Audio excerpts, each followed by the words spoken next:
Bonsoir à toutes et bonsoir à tous. Lui, il est venu vers moi, tout sautillant, les mains dans le vide, sa présence qui me tombe dessus, comme ça, sur le trottoir quand il m'a dit « bonjour ».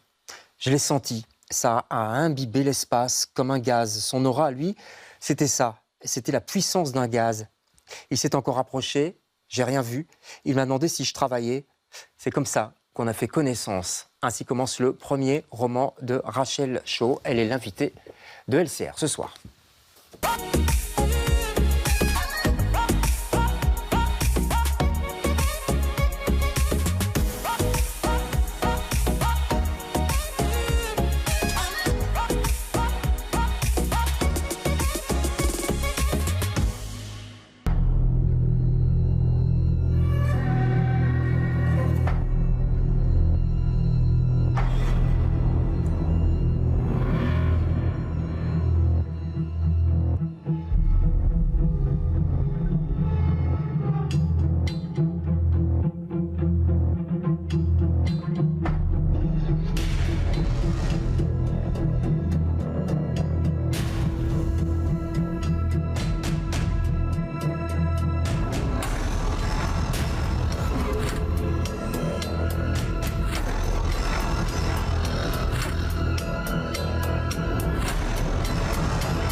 No one told me about her, the way she lied.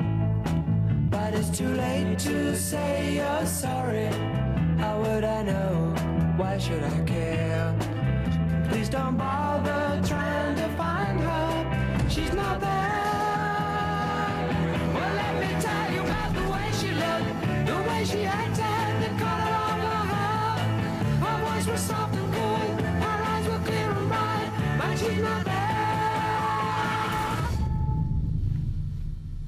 Voilà, bande-annonce de Titane, allez le voir, enfin louez-le, c'est compliqué d'aller le voir maintenant parce que ça fait un petit temps qu'il est sorti, c'est la Palme d'Or d'ailleurs en 2021, film de Julia Ducournau, film remarquable. Et bonsoir Rachel Shaw, on est ravis de vous avoir sur ce plateau. J'ai passé un extrait de ce film parce que dans ce film, il y a une sorte d'odeur de rébellion. Je dis odeur exprès, hein, parce qu'il y a aussi l'odeur des garages, l'odeur de l'essence, un petit peu comme dans Pipeline. C'est un univers dans lequel vous vous sentez bien, si je puis dire, ou en tout cas dans lequel vous avez envie de vous exprimer. C'est vrai que quand je vois le film, je pense à l'approche assez charnelle Ouais. qu'il y a du gasoil dans le livre. En effet, c'est un monde, à la base, le monde des garages, la mécanique, c'est un univers qui m'est assez familier. Ouais. L'essence aussi, et c'est vrai que le rapport à la succion du gasoil à travers les réservoirs, enfin, je vois tout de suite ce décalage entre voilà, la tendresse et le létal, en fait, qu'il y a aussi dans le film. C'est presque, c'est physique, c'est presque corporel. Vous décrivez dans votre roman Pipeline, à un moment donné, un pipeline, justement, énorme comme ça. Il y a quelque chose de très sensuel, je trouve. Il y a quelque chose de sensuel et aussi quelque chose qui est presque un rapport à la mer. C'est que j'aime cette idée, en fait, de pipeline qui est en fait une sorte de ravitaillement qui est déjà du pétrole qui est pris par la roche-mère et qui va ensuite nourrir en fait tout un système. Ouais. C'est quelque chose que je mets aussi en place à travers les personnages, même dans leur rapport à la mer, par exemple. Ouais. Parce que le personnage qu'accompagne la narratrice, Alix, il est justement, il n'a pas de mère et donc quelque part ça la remplace ou pas? Il y a un peu de ça parce que je dirais que voilà, Alix, c'est un personnage qui est extrêmement brutal dans tout le récit. On sent très dur, hein, ouais. Il est assez dur et il est assez pas foncièrement perdu, mais il aime jouer. Il aime aller. Il a pas de mère, donc il n'a pas de limite en fait. Ouais. Et donc le pipeline est un peu pour lui le téton. Le sein maternel, quoi. Ouais. Et donc, du coup, il y a vraiment ce rapport-là qui se met en place dans sa manière de percer le pipeline, comment est-ce qu'il va rester près du pipeline. Ouais. Et même les mères, en fait, dans le récit, il y a deux autres mères qui ont toute une approche, en fait, avec la contrebande par rapport à ça. Ouais. On peut peut-être situer l'action, ça se passe à Bruxelles. Je le dis parce que vous citez vraiment, par exemple, la rue Eyvart, que pas mal de gens qui vont revendre leur bagnole du côté du canal connaissent bien. Il y a la narratrice qui suit Alix dans, on va dire, pas du chapardage, c'est du vol carrément, enfin du recel en tout cas, d'essence, de gazole, dans des camions, sur des chantiers, etc. Cette idée, elle vous est venue comment, Rachel ? Bah, disons que voilà, comme je disais, c'est un univers qui est de base un peu familier. Ouais, votre oncle était garagiste, c'est ça ou Ah oui, j'ai un oncle qui est très... qui adore, voilà, qui adore réparer, qui a une sorte de garage, mais qui n'est pas forcément officiel. Mais du coup, voilà, j'ai beaucoup appris avec lui. C'est vrai que c'est un rapport au savoir-faire aussi, de manière générale. C'est comment est-ce que les gens arrivent à maîtriser l'outil et la machine, parce que bon, souvent on a une tendance à oublier, maintenant qu'on est dans un certain monde de services, etc. On déconsidère un peu à pas s'en occuper, on ne s'occupe pas des machines, on les utilise, mais on ne sait même pas ce qu'il y a en dessous de la bagnole, quoi.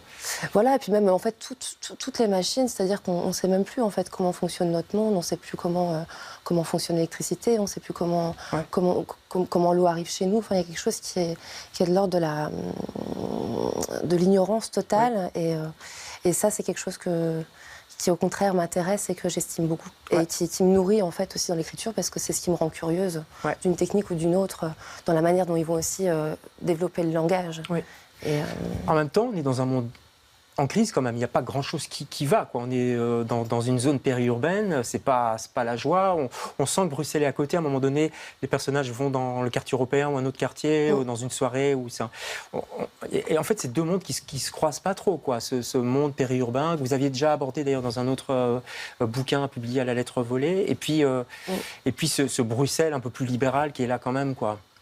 Bah, c'est vrai que les personnages donc, sont à la marge, et puis bon, au fur et à mesure, en fait, ils commencent à grossir à grossir le trafic. Ils ne vont pas pour autant aller voir les personnes qui sont plus luxueuses, mais par contre, ils vont s'y défier. Mais ça reste quand même une collaboration qui doit rester secrète. Et donc, même si les personnalités, en fait, dans ce livre, ont pas du tout les mêmes approches culturelles, ils s'entendent par les actions qu'ils mettent en place et toute la solidarité qu'ils peuvent avoir. Mais ils restent quand même dans quelque chose qui est très discret, parce qu'en fait, sinon ça casse, quoi, tout simplement. On se rend compte qu'il y a toute une économie comme ça, souterraine, que la plupart des gens qui vivent à Bruxelles ignorent. C'est quelque chose qui se passe réellement. Vous avez enquêté un peu ou c'est fantasmé? Le siphonnage, c'est quelque chose qui se fait assez. Qui se fait. D'ailleurs, il y a des gardiens et des bergers allemands autour des camions, sur les parkings. Oui, voilà, c'est ça. Il y a même des poids lourds. Enfin, il y a même des trafics entre d'ailleurs les poids lourds qui vont se faire siphonner et puis partager après le. Enfin, en fait, il y a plein de choses extrêmement développées qui se mettent en place. Et il y a eu un procès, d'ailleurs, à Mons, sur un pipeline qui avait été percé et pris pendant 2 ans. Bon, ça, c'est rigolo parce que j'ai vu ça à la fin, mais toutes les cohérences étaient là, et ça m'a plu de voir qu'il y avait une...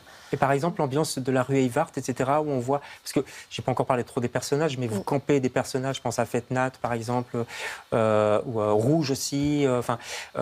Tous ces personnages, vous les imaginez? Ce sont des gens que vous avez vaguement croisés, puis vous vous êtes dit, ce serait bien que je reprenne ça éventuellement après, dans une histoire. Comment ça se passe, l'élaboration de ce roman? Je dirais que forcément, chaque personnage est toujours imbriqué de plein de personnalités qu'on peut connaître. Après, au-delà de ça, je pense que c'est plutôt J'aime bien déposer des entités un peu symboliques dans chaque personnage. Par exemple, voilà, Fetnat, c'est quelqu'un qui donne énormément, qui nourrit plusieurs familles, par exemple. C'est un des plus positifs. Il est assez positif, il est très fort aimé, donc il anime ce garage. Et en fait, il y a énormément de personnes très différentes qui passent dans ce garage. Et à la fois, par exemple, typiquement, c'est un quartier qui est aussi très familial. Donc du coup, quand il commence à y avoir un problème de descente dans la rue... Il y a une solidarité très forte. Oui, mais quand je voulais dire, quand il y a une descente dans l'histoire, du coup, les mères, par exemple, se retrouvent à devoir aller chercher le gasoil pour ravitailler leur mari, par exemple, qui sont taximans ou qui travaillent pour Uber. Et ça crée, en fait, une sorte de symbole, en fait, une sorte de déguisement sociétal qu'elles utilisent pour la contrebande, tout comme Rouge qui est justement prostituée mais qui fait le guet à travers son propre métier. Il y a beaucoup d'images, beaucoup d'objets, même je dirais votre écriture, les mots que vous les utilisez un petit peu comme des objets, parce que c'est une écriture un peu tordue, comme on tord des tuyaux, etc. Et c'est pas pour rien, parce que vous êtes plasticienne à la base, hein, vous avez étudié à la Cambre, je crois, et vous présentez d'ailleurs, j'en profite pour le dire, une expo en ce moment à la Bellone, c'est jusqu'à la fin de cette semaine, où vous détournez des ASMR, c'est bien ça. On va regarder quelques images, on va peut-être lancer les images de cette personne que vous détournez. Vous l'avez demandé, en fait, de la détourner volontairement. Peut-être expliquer ce que c'est d'abord un ASMR. Alors en fait, l'ASMR, c'est une pratique qui est assez particulière. C'est commencer à créer des orgasmes auditifs aux internautes. Et donc moi, je m'étais intéressée à ça parce que... Donc c'est pour se détendre ou enfin, voilà. Peu importe. Ouais. Mais ce qui est intéressant, c'est qu'ils utilisent des objets, donc du coup, non pas pour leur signification première, mais plutôt pour du coup, les orgasmes auditifs. Et ça crée des fois des décalages sémiotiques assez incroyables. Ouais. Et donc c'est pour ça que j'ai voulu contacter en fait, des youtubeuses pour leur demander de faire des vidéos, même avec ma propre dramaturgie. Ouais. Donc ici, par exemple, vous l'avez demandé de manger son propre visage, enfin dessiné, quoi, c'est ça? Alors oui, en fait, ça c'est un peu une mise en abîme d'une première vidéo qu'on avait ensemble, où je lui avais fait manger un cadre de ruche en entier. Ouais. Et il s'avère que après, je voulais lui faire manger son propre visage. Il y avait aussi ce lien avec la mythologie, parce qu'en fait, les influenceurs, ils ont maintenant un rôle énorme, aussi important que la télé. Et donc, du coup, voilà, c'est comment jouer avec cette déesse, presque mère nourricière, en fait, qui est regardée en fait, par toute une communauté. D'accord. On peut retrouver ça d'ailleurs si on n'a pas le temps d'aller voir l'expo à la Bellone sur YouTube en fait. Ça s'appelle Comment j'ai mangé mon visage. Alors je mange mon visage en fait. Donc Viens Valeur, c'est tout un projet que je développe au fur et à mesure avec plusieurs vidéos. Et là oui, il y a la Bellone qui m'accueille et qui me soutient depuis pas mal de temps. Expo, bouquin, et puis coup de cœur aussi, parce que vous êtes aussi une grande lectrice, évidemment. C'est pas trop éloigné de celui-ci, donc on n'a plus beaucoup de temps. En 2 mots, ça s'appelle Comment saboter un pipeline. Comment saboter un pipeline, ouais. En 2 mots, c'est assez rigolo, parce que du coup, il parle pas tant de pipeline, mais c'est plutôt pipeline dans le sens métaphorique de comment réussir à contrer... En gros, il explique qu'il n'est plus possible de résoudre tous nos problèmes écologiques sans passer par la violence, et comment est-ce que l'histoire, la grande histoire, a oublié que la violence fut importante pour changer les paradigmes, en gros. On ira lire ça, c'est à la Fabrique, c'est Andreas Malm qui a écrit cet essai. Vous, c'est un roman, mais c'est génial en fait, c'est au seuil, c'est extrêmement bien écrit pour un premier roman, vraiment. On le lit de bout en bout et on plonge vraiment dans cette ambiance. Et puis il y a l'ambiance, mais il y a aussi tout ce rapport aux objets dont vous avez parlé, qui est extrêmement bien décrit. Merci beaucoup d'être passé chez nous, Rachel. On se retrouve demain avec d'autres invités. Bonsoir.